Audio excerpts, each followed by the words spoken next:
It's too insane. Cause what if somebody just hit you from the side though? Like they just take you off from the side. Like I'd be so mad. A bird sense will kick in. Oh, okay. I'll feel the wind. You'll feel the Yeah. wind. And then I'll Okay. flap away. Okay. Welcome to the AOV podcast. My name's Cameron Bailey. With me, who I got with me today? Sebastian. Lynn. Birduup. Oh snap! I got scared right there. You gonna do the? Oh my gosh. All right, so Like a bird. That's your plan in the background whenever he does that. Oh my He, gosh. triggers. Or like fly like a bird into the sky. You know, like just that intro part of the song. It should be on the phone. Either that automatically. next time, when he goes up for his match, we're gonna be like, I'm gonna play. It's Birdman. Like Harvey Birdman. I'm like a bird. I wanna fly away. Alright, so Halloween is coming up, but my main thing with Halloween is people kill it. Like they take the fun and joy out of Halloween. Like when I grew up, it wasn't about necessarily an age limit. It was about coming together as a family, doing something nice, not only for the kids, but you came together or whatever. And then it was a good way to meet people, like fun. And I know. I'm sorry, participating in devil antics, yeah? Well, okay, so and nowadays that's bad because I know nowadays we can't just go door to door. It's more dangerous. It's more I don't think the danger is escalated. I just think that with social media, it's just easier to access. True. Like, it's just easier to access that information. Like, half the time, whenever Halloween happens, nothing, like, over the past years, like, nothing's really happened in Houston, but they'll advertise something happening in, like, some backwater Georgia where they're like, this dude put glass in jawbreakers. Who would do that? Sorry, son, I've got to check your jawbreaker. Exactly, Someone like, in Georgia. No, but they have a lot of different things. So like the greater city of Houston as well as other areas, I mean, you can still trick or treat. They have testing facilities will test the candy for they'll test your kids' candy for, and I mean when I say kids' candy, I also mean adults' candy because I don't care what anyone says. I don't feel like you should just be if you want to dress up and go knock on doors and get free candy, that's all the power to you. I mean, adults and children both like candy. Who are they to deny us candy? I mean, Toys R Us is dead, bro. So I think that also means that, that whole I don't want to grow up thing, that died with that dream. Did it though? No, not really. I just felt like bringing up Toys R Us. So nowadays, what do y'all do for Halloween? Do y'all dress up? Do y'all go trick or treating? Do y'all go to a church and do the little festivities or Pub crawl. We also went to the Science Museum has an adult Halloween party every year at night. It's adults only, and you can walk around, and they have hors d'oeuvres and a DJ and stuff. It's pretty nice. Yeah, I'm gonna have to go this year. They had 3 DJs. There's one in the main hall, and then they open up the actual the dinosaur area. Yeah, and the lighting was really low, but you could still walk around the museum. That's dope. Mm-hmm. I'm not even gonna be in town, so. Oh yeah. Oh. This year on Halloween, Miller Outdoor Theater is going to be playing Night of the Living Dead, the original. That's awesome. And it's free. It's free, yeah. Miller Outdoor Theater does a lot of good events, whatever. I like going to the Shakespeare Festival. Mm-hmm. So. And they're all free. You want to know why? Why? Because you can't charge people to see from the theater. Because you can just sneak in. That is true. Mm-hmm. They do charge for the seats. Exactly. It's like when you when you pay your admission to go to a water park and then you want an inner tube. Of course they charge you for that inner tube. You should have brought your inner tube from home. I'm just saying, with the Houston Heat, if I come early, just let me get that for free. Why don't How about you keep playing? How about you bring your own folding chair? They didn't have a guard at the front saying you can't have a folding chair. You know what you could also do? You can hop in your car, and since you're so early, you can go to Walmart and buy a folding chair. You right. For the same price, you probably rent one. Okay, but no shade though. You want to buy an umbrella? They got those too. Oh my gosh. Oh yeah. So definitely I will go to Walmart and prepare for a little outdoor theater. Or you could just rent from Miller Outdoor Theater. You know that. And you know what that's called? That's called supporting an event. Ooh. Mm. Dang, yeah. You Not got me. really. I just use your own logic, but you continuously tell me about these freemium games that you spend too much money on. Don't judge me. Yeah. There was no judgment. There was just You know what? 2020 is gonna be the year of no judgment. You know. I mean, it's interesting that you say no judgment when the majority of people just try to judge. I mean, that's true. That's true. But That was deep. with a purpose. Judging with a purpose. What's the purpose of judging? I mean, me personally, is to make myself feel better. I mean, it's pretty bad. It's pretty bad. I never said I wasn't an asshole. You know. All right. Okay. What anime are y'all checking for? I know My Hero Academia is coming up, season 4. And then I know Sword Art Online is coming. Now, is that a remake or what is A it? new It's a new It's a new season. storyline. Yeah, new Well, no, it's a characters. continuation. Yeah. It's yeah, a continuation from the previous storyline that they left on a pretty big cliffhanger. No, you're talking about the one where she gets kidnapped again and And actually, she doesn't get kidnapped at all. I stopped watching after Yeah. Sword. Yeah. So what ends up happening is the overall arcing story that's currently going on is Kirito is the one who's kind of lost in limbo. And the reason why Kirito's lost in limbo is because he was poisoned. And what they did is they put his mind in like a machine in order to stabilize him so that they can work on healing his body while his mind doesn't just deteriorate. So are they explaining more of the weird world?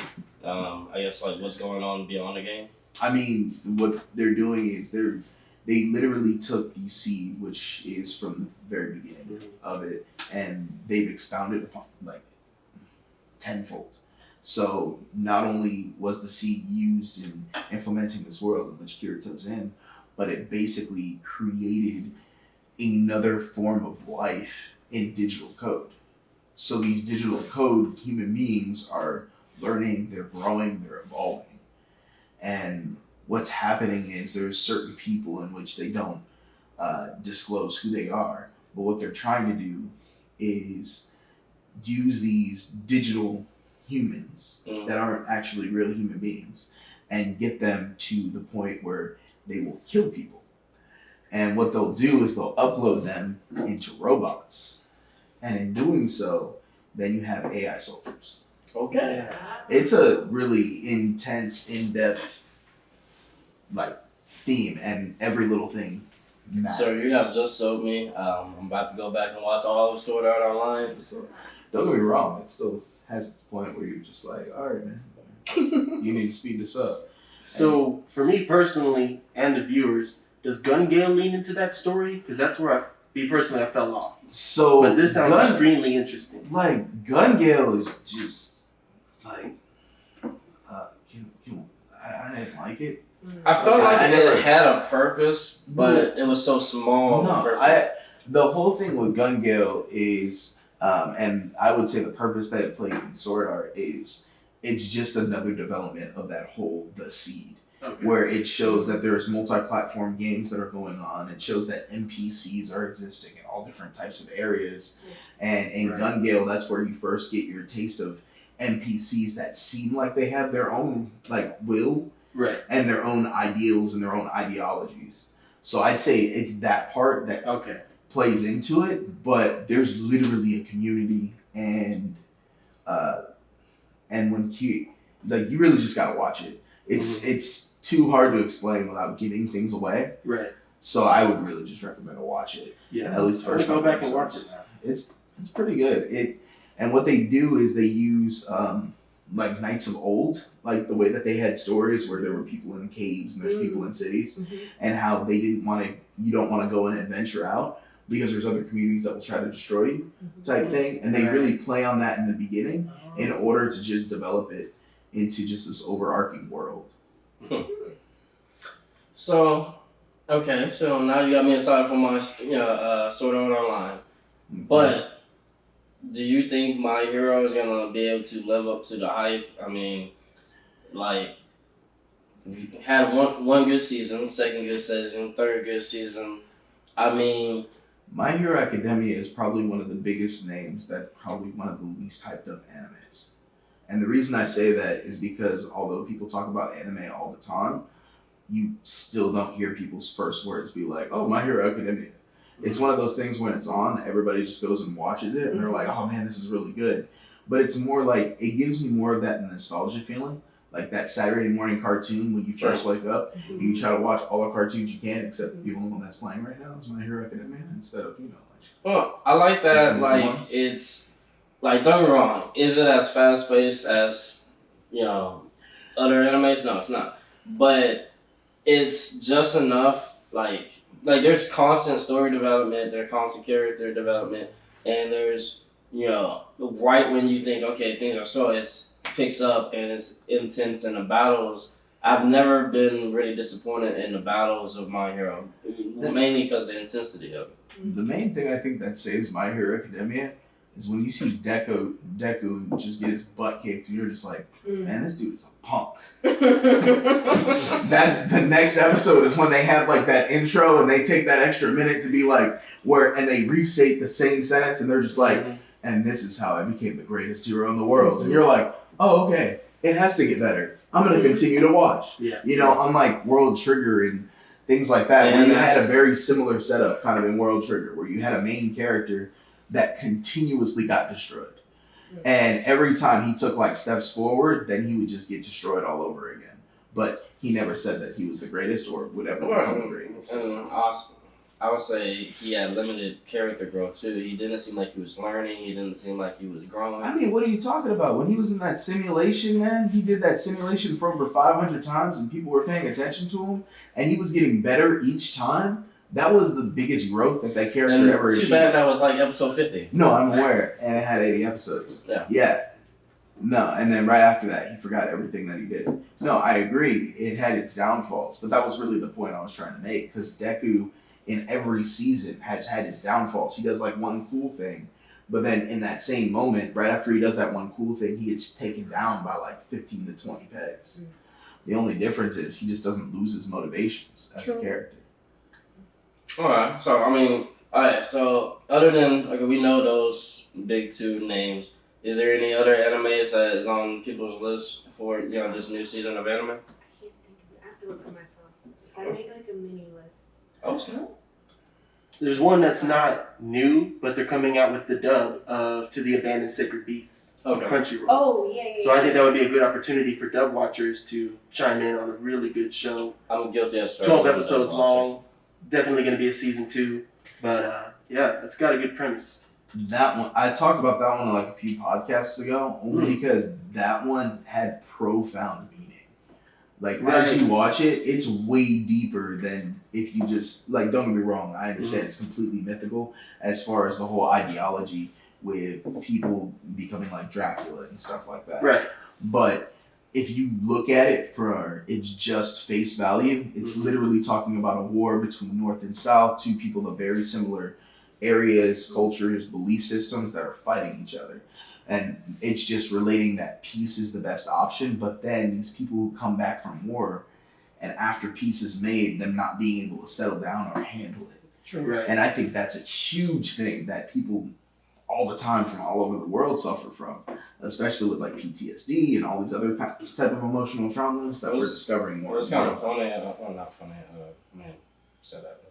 Not funny. This is kind of a small world because you said that, and I met a guy the other day, and he thought he was fine, married to his wife, and then something triggered and it just broke him down. So it just it's that doesn't get talked enough about. No. So. And that's all they talk about in that Sacred Beast. Sure. But it's also because, you're a regular human and then all of a sudden you bust out and you a Minotaur and you slang people, Yeah. Like, I talk about you too. Mm-hmm. Or you a dragon taking out cities. Yeah. Like, especially like without revealing too much the different tiers of the beast. Oh my god. You think this is what you see in the first couple of? No. Not even. There's a whole other world. out there But that I don't also know. have my own theories Yeah. on why. Like, for instance, like I'll tell you more about it later when it's off camera. Yeah, But okay. it deals specifically with the captain because Mhm. if you notice, the captain doesn't have certain identifying markers or features that are on every other Sacred Beast character. Hmm. And I feel that's because of what happened to him in the first episode. Granted, Right. they haven't said Mm. anything Yeah. about that. Mhm. Did you find the anime that you was looking for? No, it's on my computer and Okay. I can't. Okay. What are you watching now? Right now, Yeah. Black Clover and what was it? Demon Slayer. Oh, yeah. I need to catch up on both of those. And I started Sailor Moon from the beginning again, but Oh snap! it's kind of annoying. Why do you say that? Well, I love Sailor Moon. It's just that the first part where it's just dealing with Usagi, she's a brat and she's a crybaby. So, Now, did you watch the one that was more are you watching like Americanized one or are you watching? Because I know they changed a lot. and And between the dubbed and the sub. yeah, and I know the Japanese version was way more darker and things happen. I'm starting the Japanese one. I was on the American one, but now the Japanese one, especially like with the whole,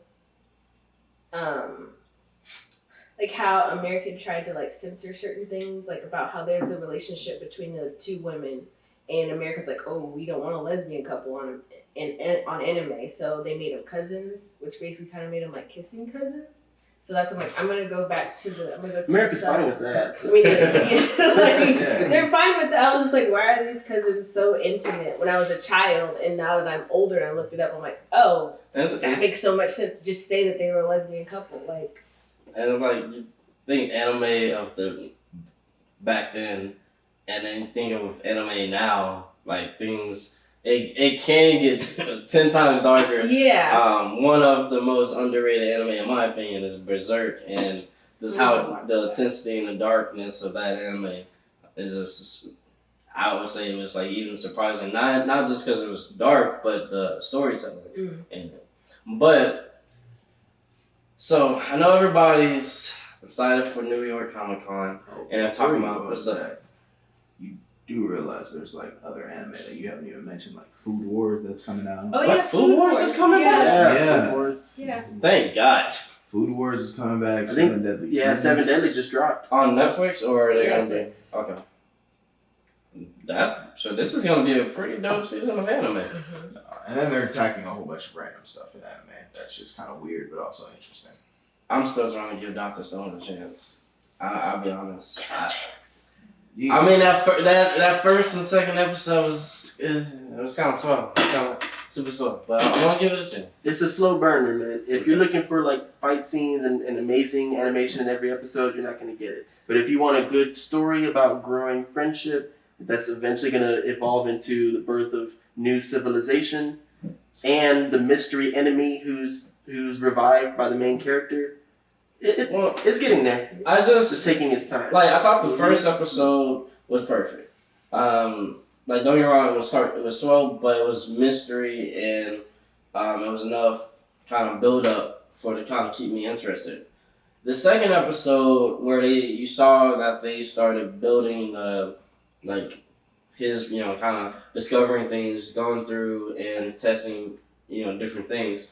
I just felt like they could have sped up a little bit. Like I didn't need to see them. Like what was the purpose of them making wine? So the thing is, as you continuously watch, you'll understand that more because what it is, it's one of those animes that I would say that's very much like a fact-checking anime. Meaning they try to make everything as realistic as possible and as relatable as possible. So with every little thing that they're doing, they expound upon it so much to go in so far detail where it's like, oh, by the way, we didn't just get here. How we got here is A, B, C, D, E, F, G. And then it's like, oh, by the way, you remember A, which we did like 4 episodes ago? The reason we did A is because we knew we were going to have to get to G. Right. And we needed this aspect of it. Yeah. But I will say that as far as like honestly like looking for it and watching out for it, up until the most recent episodes, I could easily wait like hours, days before I go and watch Doctor Stone. But because of the development that's happening with each and every single character, it's quickly becoming one of those things that I just have to watch as soon as it comes out. No. I mean, I would say the same thing with what is it, Fire Force? Mm-hmm. Yeah, like Fire Force, I wasn't even into it until you finally hear like this like elaborate design for what the entire series is actually about. Because you get a subtle undertone of it in the first like 6 episodes, but not until like episode 7 are they like, oh, by the way, it's right in front of your face, and you're like, oh snap, this is dope. So I know everybody's talking about PlayStation 5 and Xbox, the new consoles at New York Comic Con. They, PlayStation constantly, giving hints. But I wasn't checking for any of that. I was checking for Marvel and I was checking for DC. Of course, Marvel, I'll be honest, not that excited for on their presentation. Only because, right now I understand it's a transition of the new heroes as well. There are certain heroes that I gotta wait to see if you do them justice that I've finally been waiting for, like Moon Knight, if you don't know who that is. Moon Knight. Thank you. I had to look him up because I saw RDC World, they made a video, like a parody video about how other heroes feel about different Marvel videos coming out, and he was dressed as Moon Knight. I was like, what the heck is a Moon Knight? So I had to look him up. Moon Knight to me is I would say he's one of the most slept on characters in Marvel because of how interesting he is. It's like, imagine Deadpool and like Captain America and Batman all mixed into one. He suffers from multiple personality disorders, and it's not just that, his personalities take over. No, he'll live whole lives of these characters or these, personalities. And one personality, he believed that he was Captain America. Like, he went out and found S.H.I.E.L.D. and was like, what's the status or whatever. He, got put on a costume and everything. And then throughout the early days of, I'm a big Black Panther fan, so after the early days of them building up Black Panther, Moon Knight and Black Panther deal a lot with each other, and that's what I'm excited to see them in this new Disney Plus show. Now, what I'm not excited to see is them forcing Miss Marvel on us. And if it was the old school Miss Marvel, is now Captain Marvel, sure, I'm great. But I just hated. To me, I was always scarred by, not because I was a girl hero. I was just scarred because instead of it's what I don't like what they do in comic books. Instead of developing a character of their own, like even let's take CW for example. Instead of developing a character of their own, like Supergirl, giving her own story, her own background and stuff like that, you just take somebody else's stuff and you add it on to them. And I didn't like them changing Miss Marvel to Captain Marvel because it changed her. They totally changed Miss Marvel's personality, or Captain Marvel now personalities in the comic books. Don't get me wrong, was she always a ex-military cop, stuff like that? Yes, but there was a kindness to her, and she interacted with Wasp and stuff. I disagree. I don't think they changed her personality You don't so think much. so? No, like She just seems so forceful now. Well, no. I don't even think it's that was the true issue with me with Captain Marvel. The issue to me is, one, don't get me wrong, I didn't like the storyline as much because I liked it better. I would say I'm talking about comic books. Right? No, I'm talking about the comic books. Okay. I liked it when it actually involved the true Captain Marvel. What, Captain Marvel? Yeah, Captain Marvel. But I like that a whole lot better because of the interplay that he has also later throughout Marvel, which is going to be completely different. Yeah, it's still there in the comic books, but it's not as prevalent. But the thing that I didn't like about Captain Marvel, the movie, was like literally it was forced. Yeah. Like even in the Avengers movie, like literally you forced her moment with Thanos. It wasn't natural at all. Sure. It was just completely forced. Even when you had like all the girls like team up and you had a girl power moment, that was also forced. Mm-hmm. There are several other times in which you just had like girl power moments that just came naturally. Mm-hmm. And it was just like, I was like, okay, this is awesome. This is like really dope. Yeah. Rather than forced. Like for instance, let's even look at the Aladdin movie. Like a lot of people say stuff about that Aladdin movie, but I think the way that they portrayed Jasmine was excellent. Yeah, well. Like the way that they had her empowerment throughout the entire thing, how throughout the movie she had been told like just to be quiet and be seen and not heard, and then her finally finding her own voice and speaking, I thought that was great progression and it was very natural. Now I understand this is two different types of movies, not exactly a superhero, but I feel like the statement still stands there. But the other issue that I have is I just need Disney and Sony to just work out more than like a one movie deal, because the only character that makes sense to take a mantle to be center stage is Spider-Man. Yeah. Well, I mean, okay, so, and this is why, it's not that I'm not excited for Marvel, it's more of a wait and see, because they're in a very important moment. Don't get me wrong, I trust them 10 times more than DC at this moment, but they're in a wait and see. Like, they gave me good news or whatever, or gave me, like, things that I'm excited for, like, for example, the only main reason why I am excited for Miss Marvel, if you don't know, when I say Miss Marvel now, it's in the comic books, it's Kamala Khan. She's one of the first Muslim heroes, and she's an Inhuman who has the power to, kind of like Reed Richards, she has the powers to stretch her limbs really big. And Black Bolt goes missing, yada yada, and then his dog kind of follows her or whatever. So it's like Black Bolt's teleporting dog goes with her, and they go on their adventures. But one of the news that they recently said is that they are going to reboot Inhumans along with Miss Marvel once Agent of Shield's finished. So that's what I'm excited to see. And yes, you might get what you finally been wanting to see. Yeah, and I'm just gonna say it out loud on this podcast. So then it's like on record, so then it's known. If Disney ever checks out this podcast, I hope they see it and I hope they do it. I think a great transition, I think a great way to introduce Inhumans is to take the Inhuman that you've already gotten people to know very well, which is Daisy. And I think it would be fantastic and phenomenal if Black Bolt trained her. Because their powers are so similar. Yes and no. That it would Daisy's stuff is like a small scale to Black Bolt. Okay. Once again, the only reason why Daisy's powers is a small scale to Black Bolt, once again, because they call her the Destroyer of Worlds, by the way, is because she doesn't add. I understand, but it's also because Daisy has never truly tapped into her actual potential. She's always used shield gear on a constant basis in order to exemplify her powers, rather than focusing on core training.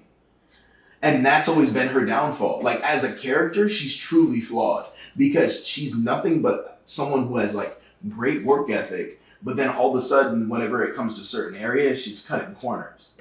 So it's been a betrayal of her character in comic books, and it's been an issue, and that's how come people have always been on the fence of whether or not they want to like her. Like, she even made it to the point where she was leading S.H.I.E.L.D. for a little while before they're just like... No, that's the main reason why we see people on the fence, is because she awkwardly took over S.H.I.E.L.D. in a place where so much was going on.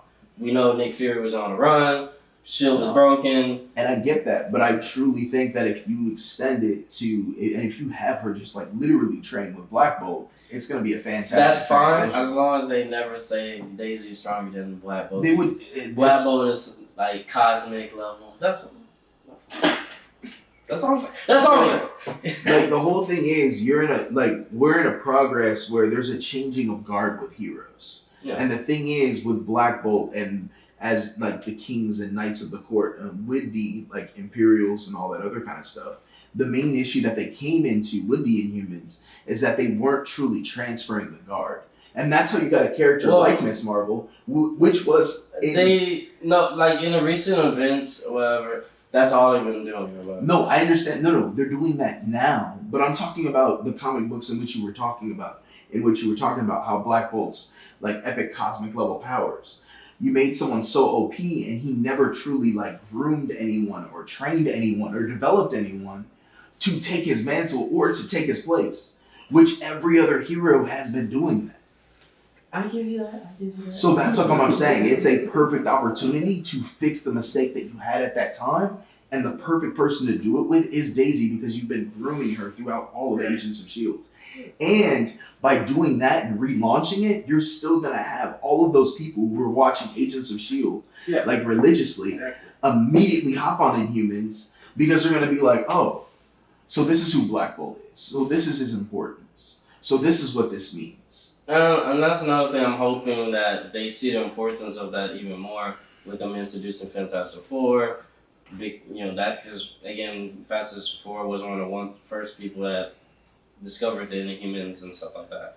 But on to DC. See how all the stuff that I'm on my seat on Marvel and then on DC, I was more silent, and it was. I mean, don't get me wrong. Everybody excited for the CW crossover that will finally get our Smallville Tom Holland. Superman. But other than that, I'm concerned about the new shows. Like, don't get me wrong, it's time for Arrow to end. But of the new shows on CW, there's no one that I'm really checking for. Batwoman, it's sad because that's the one that they have. She's had so much story, but only advertising that you see is not about the story. It's about her love interest and her love affair. I would have been happier if they didn't do Batwoman and instead they did like a Nightwing series. Only because he has his own villains. It's not a redo. Well, Batwoman does have her own villains, but you still have to introduce Batman, Nightwing, which again is totally separate from the streaming network. Right, but they're not introducing any of those characters. They're just literally jumping in straight to Batwoman. And the thing is, what that means is you're going to get something very similar to the exact same thing that happened with Supergirl, where it's not like they were like, oh, we're going to piggyback off Smallville and introduce Supergirl. They were just like, oh, we're relaunching Supergirl. So what does that mean? Now, you don't get me wrong, for like a lot of areas where people like cosplay and do other things where they have gender bending roles, then it's great because now you have like a female Miss Martian and like all this other kind of stuff that immediately came in and jumped in, which was introduced way later. You also have like a female Brainiac and like all this other kind of stuff, which don't get me wrong, that aspect of it, kind of interesting, kind of cool, but but it turned me away because all it was doing is just reintroducing characters that have already been introduced, that have already been explained. She didn't really have anyone who was brand new except for her one villain that she had, which was her aunt, and that only lasted for a couple episodes and then that was over with. But I would have been happier if that was like her equivalent to what's his name? Lex Luthor? No. Darkseid? No, he's a Kryptonian. He was a general. He fought against Zod. I would have been like, because she was essentially taking the Zod place. So if she just didn't like go out so easily, I think it would have been a better story. So, what about the Joker movie? Are y'all excited for it? Are y'all gonna watch it? How do y'all feel about it? I'm curious about it because a lot of people said it's gonna be dark. I'm trying to see like how dark is it, I guess. I'm not excited for it because, don't get me wrong, people have made this argument to me many times that it's not supposed to be part of a series. It's not supposed to be a development into it. This is supposed to be a story. But it's just supposed to be a story. But that's my main problem. DC doesn't have a structure in place. They don't have a way to grow or expand their brand.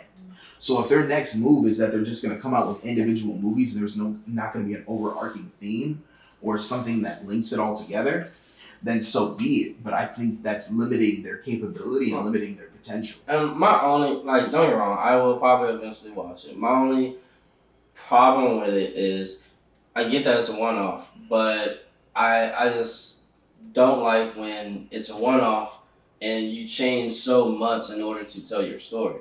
I mean, essentially what they're doing is changing the origin of Joker, they're pretty much introducing Joker without Batman. During Yeah, but you they've know, also explained that this is like a completely different Earth, completely different universe, and in But- DC they have like 999. But just like how you do with Superman, like in the comics, when you change, or like that was our biggest complaint with the Superman movie, when you change somebody's origin, you change the essence of that character. Like, I mean, in my mind, like when you change Superman, wherein his dad died another way, that changed literally a lesson that, Superman learned that he couldn't save everybody. And in Joker, when you changed his, get him away from Batman, give him away from, how he was originally created, it gets rid of the, hey, he's somebody that, like, Joker's not dumb. He's a person that he laughs at society because society feels that, normal is right or whatever. And Joker laughs at that because he sees that you need chaos in order, like there's no such thing as just light or whatever. You're always gonna have dark and evil. Where you have Batman, you're gonna have, Batman created several villains or whatever, or a lot of, created, or they were inspired by Batman. And that's Joker laughs at that. And that's what I just feel missing from this. But I'm still gonna check it or whatever. But Greg, what you think? I'm looking forward just to enjoy it as a standalone movie and not compare it to anything else. Try not to imagine Heath Ledger's Joker or any of the previous Jokers we've seen before. I agree with what you're saying, Sebastian, about how the structure just feels like it's all over the place. Yeah. Who knows with DC, because sometimes it's awesome and sometimes they give us Suicide Squad. Yeah. So what they could do is if they could find a way to market that non-structure as a way to combat Marvel. Because if they tried Justice League, it didn't work. They're trying something else. The thing It's is, not quite. So if they don't have hey, we're trying to compete with Marvel, we have all these individual movies that are great. Sure. But also, like, they should have at least in the basic marketing or the trailers found a stronger way to tell us that it's an alternate Earth. yeah. Because for me, not really knowing, and the average viewer out there, they're going to think, oh, this is another link to all the others. Well, where's Batman? Where is this? This is different. If you could just say in the trailer, some kind of way, show up. Like, imagine just a world. something. Yeah, exactly. Imagine a world without Batman. Boom. You got it. Cool. But no, I also say that I just don't even think that, I wouldn't even say that Justice League didn't work. I would say that was the start of it working.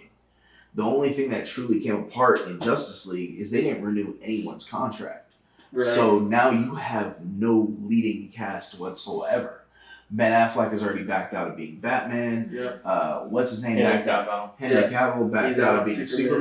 Superman. So you're literally starting from the drawing board, and the issue is you already created a world where they were connected. Like, Right. if you look at the overall gross sales in the movies, Wonder Woman did phenomenal, Aquaman did phenomenal, and Justice League didn't do terrible. It did pretty good. It still ranked Oh, and pretty Shazam still highly. did good. Yeah, and Shazam Right. did phenomenal. Yeah. As far as like overall grossing movies. Yeah. And the thing that I was really hoping for is I understand that your Justice League is in shambles, but what you had an edge up on is you had a successful character that not many people know about, which is Shazam. Mhm. And you created an entire league of Shazams. Right. So you can literally just piggyback off of that Yeah. and create a brand new Justice League going into the next generation already based off that one movie that you did because it gave you 7 characters. Mhm. And I was really hoping they would just expand upon that and be like, okay, cool. Yeah. That's what we're going to do. We're going to recast Superman. We're going to recast Batman, and we'll put it all together. And we'll put it brand new. But what we'll do is we'll do it a new age Justice League. Yeah.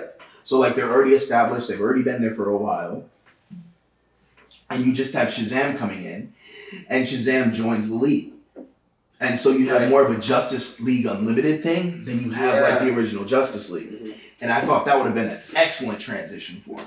Right. Because, and personally, I just think they should just, cast Tom Holland as Superman and call it a day. Like, I'm sorry, like, that dude kills it as Superman. Yeah. Yeah. Also, for me, the Justice League that they built up in Smallville was the ultimate Justice League. Oh, for me. absolutely. Like, even Flash was the best. Aquaman was everybody was at their peak, Yeah. and nobody was extremely flawed. Even I believe that Arrow was a little bit better in Smallville's version. I would. I'm not gonna. My only complaint with Arrow as a show, like don't get me wrong, I feel like Arrow to me did half justice to the character. I'm showing the intensity of it and showing that how he was skilled, but they never transferred to what Arrow grows into. Yes, Arrow starts out as the rich boy, playboy, to going dark and brooding, kind of similar to Batman, but then he becomes something more where not just dark, but he realized that he has to be a kind of a Robin Hood in a sense, or a rebel to the I guess the politics of it all. He becomes a promoter for like the environment, a promoter for stop sex trafficking, and so many real life issues that are going into in the world right now. Like, and that was the League of Shadows and all that stuff. That was them trying to give him that Batman stuff, which that was never him. Hatsudi Kimura and Michi. So what takes place is, as you see, we totally got away from the DC. main. Now we're on back on it. The main character. The main character loves animals, and he's like a luchador wrestler. He gets transported to a completely different world. An isekai anime. Yeah. He gets transported to a completely different world. When he's there, what brings him there is, of course, like a princess, and she's like, "I need you to fight demons." And he's like, "You want me to fight beasts?" And she's like, "Yes, I want you to kill them." And he loves animals, so he body slams her. What? And he's like, "How dare you tell me to kill animals?" And in the first episode, he fights Severuses, like the 3-headed dogs. Yeah. And he goes to fight the 3-headed dogs, and like people are trying to hand him a knife, and he goes, "Blasphemy! Get this knife away from me! What are you trying to do? I don't hurt animals!" And he like literally goes up and he just plays with the dogs, and like the dogs just love him. And he's like, "I want a world where all of the demons, like because they're considered demons," and he's like, "I want a world where all of the animals and all of the humans get along." So like he's completely overpowered, and his goal is for people to just like each other. Then they have another anime, because they have themes every year. So the theme right now is, and I think it's based off of like My Life as a Slime, because that was very successful. So I think a lot of animators decided to go along kind of with that theme, where people get transported to another. The isekai. So what happens is there's these heavenly angels, and they have to save each different world. By the way, you're fucking yourself up. Why? Because you still got to highlight an anime. That's fine. That's fine. Not really, because I haven't even talked about the one that I would highlight. Okay. So he gets transported. So what happens is there's like different angels, and this one, the chick's like slightly less. She's like looking for a hero because she has to find a hero, nominate him, and then bring him to the world in order to help. She sees this guy who just has tons of stats, but she doesn't pay attention to his characteristics as a person. She brings him in. She tells him what she wants him to do, and she's like, "Wow, he's toned up," and she like slightly has drool, and then he's like, "No, I need to train." So for like 3 months, he just trains, and she's like, "What?" And looks at his characteristics. He's overly cautious. So then he finally says, "All right, let's go into battle," and he's battling against a slime, and he just uses OP moves for no reason to kill a slime. And then like just other stuff happens, but he's just an overly cautious hero. So they've like literally took that whole ideology and ran with it, like 5 different ways from Sunday. So anybody got any additional topics before we get to picks of the week? Okay. What games are y'all playing? What games I'm playing? Okay, I'll be honest. I mainly play Smite because that's like my stress relief. but I can't say it's a true stress relief because half the time I'm cussing people out because it's a MOBA, and it's like gods. But see, I like Smite because it's like you learn about the different gods and stuff like that. But I know one game I'm trying to get into is Borderlands 3, and Corey's desperately trying to get me back on Destiny 2. So those are probably the games that I'm checking for right now. And then our always go-to fighting game at Indu, between me, Sebastian, and Old Man Torn is SoCal. What about you? Playing Fire Emblem Three Houses on the Switch. Yeah. And I've been playing this KFC game. KFC has a video game that came out. It's an anime style game. Does it teach you about all the 12 herbs and spices? No, whenever it talks about it, it blanks it out on the screen. Like, I can't believe he used blank. I would have never thought about that. That sounds like KFC. But you gotta try to I say wife up, but you gotta try to wife up Colonel Sanders. He's like a total hottie in the game. It's called I Love You, Colonel Sanders, a lip smacking dating simulator. What? Yeah. I've been like playing that game and recording my game, but it's pretty I'm gonna have to look that. interesting. I can't tell you that I will play that game, but that does sound interesting.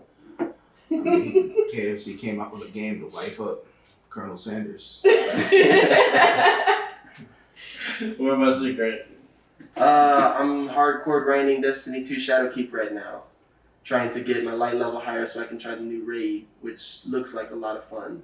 Now, is that raid, like, can newer players be able to still get into the raid, or that's something like, only upper echelon? Only Shadowkeep can do the new raid. So if you have new light, you can do all the other raids up to that point, but not the new one. You still gotta pay I think it's $25 or so. But even if you pay it, Sure. let's say I'm like that level 2, will I still be able to? Yeah, you even with new light, or if you purchase the new DLC, you're automatically raised up to 750, which is where the last DLC left off. And then the light level for the new raid is 940. So you gotta grind up there. Right now I'm 910. Been playing for about 3 or 4 days. I missed a couple days. So I got something to do. But as far as the story, it's really good. Even the first episode, I was really amazed by what they reveal. They have been saying before that the darkness is closer than you think, and we're like, we might get a couple enemies, we might get, some new villain or something, but it's something entirely different that we've been waiting for this whole time, and it's been sitting on the moon right in front of us. So, yeah, gotta go do some stuff. Saving the galaxy every week. You're welcome. Yeah, I'm definitely gonna hop back on. I've been putting it off. I need to take a break from my screaming match on Smite and play some Destiny. Yeah, scream on Destiny, I guess. Gotcha. All right, picks of the week. Who wants to start it off? I'll start. Okay. All right. So, my pick of the week, there is a new anime that launched. It's a harem anime. You do find some good heroes. Man, those are some of the best animes. I really stand by that. It's called, well, really they don't label it as a harem anime, but I see it turning into a harem anime. They just didn't say it. Yeah. So what it is, I'm going to butcher the mess out of this title. It's Mari Mishita Iruma-kun. Okay. Yeah, I'm on Rosetta Stone for Japanese, but I'm still on lesson 1. Classes. Yeah, it's intense. It's like literally in Rosetta Stone, so I started lesson 1, and at first I was like getting it. They're like, boy, girl. I'm like, all right, I got this. I was like, man, bring out the hard stuff. And then it takes like a sentence which involves table and water, and it's like repeat. And I'm like, ooh, let's take this back a little bit. You gotta do Duolingo. No, because is it not like it's like intense. Like you're hitting like octaves, like you're hitting like it's almost like you're like Mariah Carey for like a second. You're like hitting, some of the consonants. I'm just like exactly. All right. Like, you gotta go all the way up the scales. You're like doing fa sol la ti do, like do a D or a female D or Sound of Music like on steroids. But anyway, so I recommend the anime. They've only come out with one episode so far. Episode 2 is coming out this upcoming week. But it's a pretty. So it's probably one of the most generic storylines. Kind of. It's just a little different. So what happens is demons exist. And there's this one boy, and what he is, it literally goes back to almost like 90s anime, where it's a boy who's working his tail off for his parents who are just like good for nothings. And so he has nothing but job after job after job after job. And then all of a sudden, he's like in a life or death situation, and then time stops, and he gets taken by a demon. And the reason he gets taken by a demon, because of course his parents sell his soul. So then, when he gets taken by this demon, turns out this demon is just like a dope individual. And it starts off like the very beginning of the episode, it has like kind of like a My Hero Academia type thing, where it talks about like the throne of hell and how the throne of hell has never had someone sit on it. And then it shows someone sitting on the throne. And then it splits it in half, and it has the main character as a boy and then the main character as a man. Interesting. And what ends up happening is the demon that takes his soul offers to him to be his grandson. Because he's like, I just want a grandson. Like, that's literally why I bought you, is so that I have a grandson. And he's like, but it's completely your choice whether or not you want to be my grandson or not. So it still has like that comedy feeling. And he like chooses to be the grandson, and then he has to go to school because, you gotta go to school and learn to be a good demon. And like stuff just kind of progresses from there. But it's one of those like slice of life mixed with like type of harem thing. It reminds me kind of like almost like High School DxD, except without like a whole bunch of pervdom as of right now. I really estimate that's coming though, because the reason why I say I estimate it's going to be a harem is because they've already introduced like 15 different females just by having shots of them, and they all have like giant boobs, which is an MO for a harem. Yeah, but it's probably gonna be really good. I'm excited for the storyline because I think the storyline is gonna be pretty cool. Explaining how a human being gets demon powers, I'm really hyped for that part because to me that's a little different. They've always had like where humans interact with demons and like try to hide themselves within demonkind, but they've never really just been like, oh, by the way, you're a human being and we gave you demon powers. Interesting. Okay. So I'm hyped to see exactly how that goes. You think you can re-say that name? No. I couldn't even say it the first time. What's up, yeah? Picks of the week. Pick of the week. I don't know. I'm gonna go with music, and my music is gonna be an artist Figure. He's one of my all-time favorite dubstep artists, and this Halloween he's gonna come out with his Monsters Volume 11 album. This dude puts out a new album like honestly like every 4 months. He does not stop. He just keeps coming with the hardcore drum and bass. I like his Halloween stuff though. Yeah, he does explicitly Halloween stuff, and like if you ever get the chance to see his live, he has what he calls Terror Vision, where he just plays the best clips of all the horror movies while playing dubstep right now. What's his name? Figure.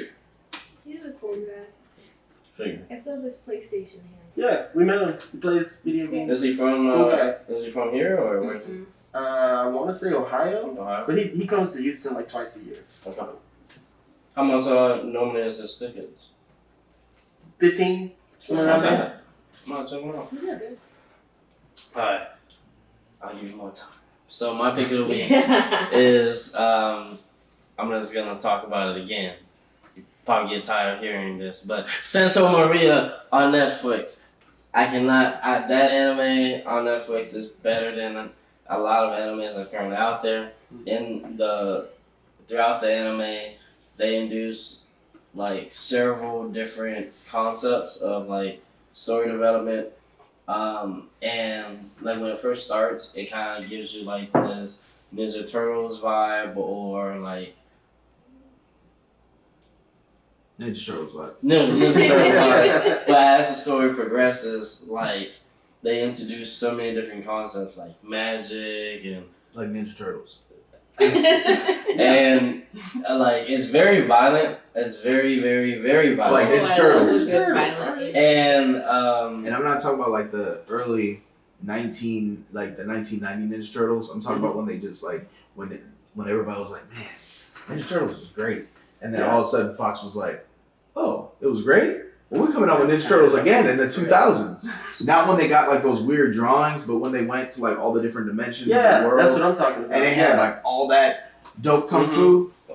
In this one, Santa Maria takes place in the 1970s, so it focuses. They said that? Yes. Oh, okay. It focuses on they're in Mexico, and just kind of give you a premise. So they're all orphans, and this master, kung fu master from China, he comes and he teaches them everything that he knows, and one particular character, you see, he can't let go of his anger. So literally, it's like the reason why I say it's like, kind of Ninja Turtles is because one character, his name is Silencio. You see, he's kind of like Leonardo mixed with Raphael. And You mean the one who can't let go of his anger? Yeah, he's probably one of the most gifted in combat. He's very deadly, but every time he gets into his anger, he gets worse and worse. You have the girl who's kind of like the that keeps everybody together, Like that Donatello. and really like unites the group. She's the one that's kind of thinks things through, and she even has a little bit of magic play. And then they introduce also, and then the bigger brother is kind of like Raphael, or I'm not Raphael, like Michelangelo, and Jesus, and also, he's literally comic relief. And but he's also strong. He's strong. Cool. And then they also introduce like several different concepts. Like they have, of course, they have like this black guy who's kind of anything about 1970s. They also introduce like Taoism, like all the different isms, I'd say, and they have them like in unity, not even conflicting.